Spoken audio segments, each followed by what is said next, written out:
dis-moi, Mariette, quand peut-on dire qu'un enfant est maltraité? Bon, pour moi, un enfant est maltraité lorsqu'il est victime d'agressions physiques comme psychologiques. Ouais, je suis d'avis avec toi. Je suis plein d'accord, mais ouais. Alors, il y a une seconde question. Est-ce que tu penses que la maltraitance conduit à la dépression? Oui, je suis pour cet argument parce que la dépression est le résultat d'une succession d'événements néfastes enfouis dans la pensée de l'homme. Eh bien, chers amoureux d'histoire vraie, c'est ainsi que nous débutons la seconde partie de notre histoire adolescent âgé. J'espère que vous avez mis votre ceinture parce que maintenant, on passe à la sauce.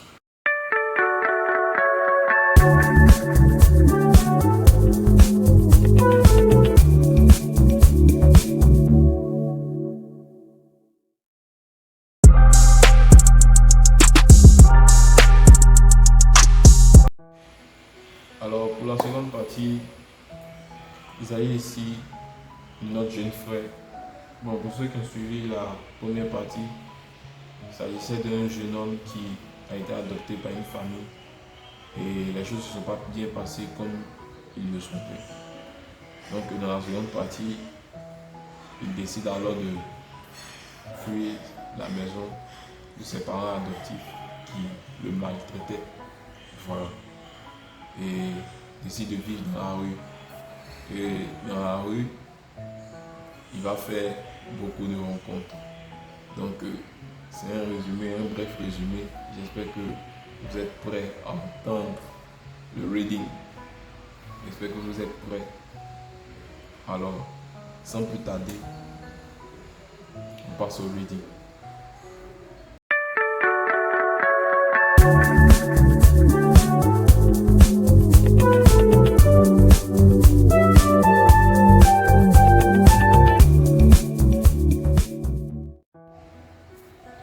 Alors, adolescent âgé, partie 2, vous savez déjà pourquoi nous avons décidé d'appeler cette histoire ainsi. Donc, je commence la lecture, vous suivez attentivement et voilà. Donc, je commence. Les jours passaient et la situation s'empirait. Il ne pouvait pas, donc il parle de ses parents, il ne pouvait pas me ramener à l'orphelinat, alors ils ont commencé à me maltraiter. Ma mère adoptive me réveillait à 4 heures du matin pour faire les corvées de la maison. Je nettoyais tous les meubles de la maison. Je balayais la maison. Donc, quand il dit balayer la maison, il parle des pièces et la cour arrière. Donc, les pièces, le salon, comment dirais-je, les chambres, etc. J'essuyais, donc il balayait, il essuyait. Et la plupart du temps, je finissais aux environs de 6h30. Je me lavais, puis j'allais à l'école à pied des kilomètres. Donc la première partie, je vous avais dit que son école était quand même loin de sa maison. Donc voilà. Si j'ai de la chance, il y a des personnels qui me prennent jusqu'à mon école. Dans le cas contraire, je marche. Et quand j'arrive, donc quand il arrive à l'école, il est en retard en fait. C'est ce qu'il veut dire. Pendant le cours, je dors et c'était comme ça à chaque fois.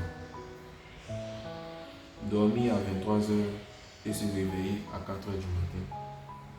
Je pleurais tout le temps. À mes 10 ans, je nourrissais déjà l'idée de partir de cette maison. Je ne savais pas où aller, mais je voulais partir. À mes 10 ans et demi, un soir à 16h, après les cours, au lieu de rentrer, j'ai décidé de faire mon chemin. Dans mon sac, il y avait 3 t-shirts de rechange et 2 jeans. Donc il avait tout prévu au fait. Après les cours, voilà. Je me souviens d'avoir beaucoup marché jusqu'à ce qu'il fasse nuit. J'ai alors cherché un endroit où m'abriter, vu qu'il commençait à pleuvoir. C'était ma première nuit dans la rue. J'avais froid, très froid. J'ai eu l'envie de retrouver mon chemin, puis rentrer. Mais je me suis rappelé de ce que je vivrais si je retourne là-bas. Alors j'ai préféré dormir sous une table derrière un centre commercial. Le lendemain, à mon réveil, il y avait beaucoup de monde qui circulait. Personne ne faisait attention à moi. Il y avait quelquefois des regards indécents qui me dévisageaient lorsque le feu était rouge. Donc, sur le moment où il dormait, près du centre commercial, il y avait un feu tricolore. Donc, à chaque fois que le feu était rouge, il y a des personnes dans les véhicules qui le dévisageaient. C'est quoi, tu vois, ce genre de trucs, ce genre d'action. Donc, lorsque le feu était rouge et j'avais un peu honte, je commençais à avoir faim et il fallait que je trouve à manger. Alors j'ai commencé à mendier des pièces. Les gens me donnaient des pièces après m'avoir demandé mon âge. Donc, lorsqu'ils demandent des pièces, il y a des gens qui me disent, mais toi, t'as quel âge? Ah, moi j'ai 10 ans. Tu as 10 ans et puis tu es dans la rue? Quoi? Bon, tiens 100 francs. Ce genre de voilà, un peu un scénario, quoi. Voilà. Donc, c'est comme ça que je vivais. Je m'étais fait des amis et dans notre groupe, le plus âgé avait 19 ans. Donc, les enfants de la rue, il a regroupé des enfants de la rue avec qui il vivait. Et le plus âgé, il avait 19 ans. Parmi nous, il y avait des filles. Et la plupart d'entre eux me disaient qu'ils étaient dans la rue parce qu'ils avaient perdu leurs parents. D'autres parce qu'ils étaient battus. Donc il y a d'autres